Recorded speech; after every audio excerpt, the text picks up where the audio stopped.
10 ଲକ୍ଷ ଟଙ୍କା ମୁଁ କୋଉଠୁ ଆଣିବି? କିଏ ମତେ ଦବ?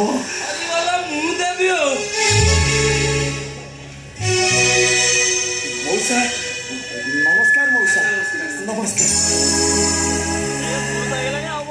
ବାପା କାହ୍ନା ମୀରା ମା ପାଖରୁ ମୁଁ ସବୁ ଶୁଣିକି ଆସିଲି। ତୋର ବହୁତ ଦୁଃଖରେ ଅଛୁ ରେ। ତୋ ବାପା ଅପରେସନ ପାଇଁ 10 ଲକ୍ଷ ଦରକାର। ଏଇ ଶୁଣୁ ନା ଏଇଠି ବାବା ଆରେ ମଉସା ଆସୁନୁ ଏଇ 10 ଲକ୍ଷର ଚେକ୍ ତୋ ବାପାକୁ ଭଲ କରିବ ଆଉ। ଏତେ ଟଙ୍କା? ଆପଣ ଭଗବାନ ମଉସା, ଆପଣ ଭଗବାନ। କିନ୍ତୁ ଖାଲିରେ? ଆରେ ବାପା ଖାଲିରେ କାହିଁକି? ତୁ ଜାଣିଛୁ ନା ମଉସା କ'ଣ କହୁନାହାନ୍ତି? ଦୂର ସମ୍ପର୍କୀୟ ଭଉଣୀ ତା ଘର ଭୁବନେଶ୍ୱର।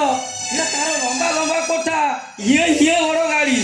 କିନ୍ତୁ ତାର ଗୋଟିଏ ଅସୁବିଧା, ମନା କରୁଛି ମୁଁ ବାହା ହେବିନି। କିନ୍ତୁ ତାର ଦରକାର ବୋହୂ। ଭଣଜା ମୋର କହିଲା ମାମୁଁ ତମେ ଯାଅ, ଯୋଉଠୁ ହେଲେ ଗୋଟେ ମିଛ ଅଭିନୟ କରୁଥିବା ବୋହୂକୁ ଧରି ଆଣିବ। ମାସେ 2 ମାସେ ନହେଲେ ବର୍ଷ ହବ ଅଭିନୟ କରିବ, ଆଉ ସେ ପଇସାଟା ଦବ। ତତେ ଖାଲିରେ କାହିଁ ଦେବି? କିନ୍ତୁ ମଉସା ଏଥିରେ ମୁଁ କ'ଣ ତମକୁ ସାହାଯ୍ୟ କରିପାରିବି? ଆରେ ବାବା ଏ ରାଧାକୁ ଯଦି ଦେଇ ଦିଅନ୍ତୁ। କିନ୍ତୁ ମଉସା ରାଧା ଯେ ବିବାହିତା। ବାବୁକୁ ଦେଖ, ତା ସାବୁକୁ ଦେଖ, ଶାଢ଼ୀ ଶଙ୍ଖା ପିନ୍ଧିଛି, ଶଙ୍ଖା ସିନ୍ଦୁର ପୋଛିଦେଲେ। ଯୋଉ ଝିଅକୁ ସେଇ ଝିଅ କିଏ ହବ ଉଠେଇକି ନେଇଯିବ। ନାଇଁ ମଉସା ମୁଁ ପାରିବିନି। ହିନ୍ଦୁ ଧର୍ମରେ ସ୍ୱାମୀ ମଲା ପରେ ହାତରୁ ସ୍ତ୍ରୀ ଶଙ୍ଖା ସିନ୍ଦୁର କାଢିଥାଏ। ମୁଁ ପାରିବିନି। ଠିକ ଅଛି, ନ ପାରିଛି ମୋ ବାବା ଯାଉଛି ଆଉ। କାହିଁକି ତମେ ଅବୁଝାଉଛ? ରେ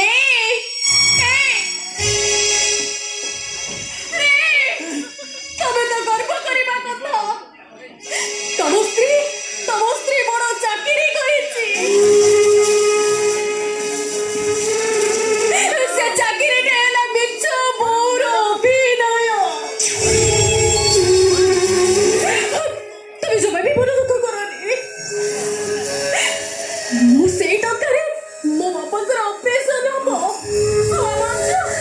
ଆମର ଯୋଉ ପାଠ ପଢା ବି ସରିଯିବ। ନାଇଁ ରାଧା, ମୁଁ ପାରିବିନି। ରାଧା ମୁଁ ପାରିବିନି। ମୁଁ ଏତେ ବଡ଼ ପାପ କାମ କରିପାରିବିନି। ମୁଁ ବଞ୍ଚି ଥାଉ ମୁଁ ତତେ ମାରିପାରିବିନି। ମୁଁ ଭଲ ହୁକୁମ ତମେ କଣ ରାଧାର କାମ ଗୁଡା ଭୁଲି ଗଲଣି? ଆସ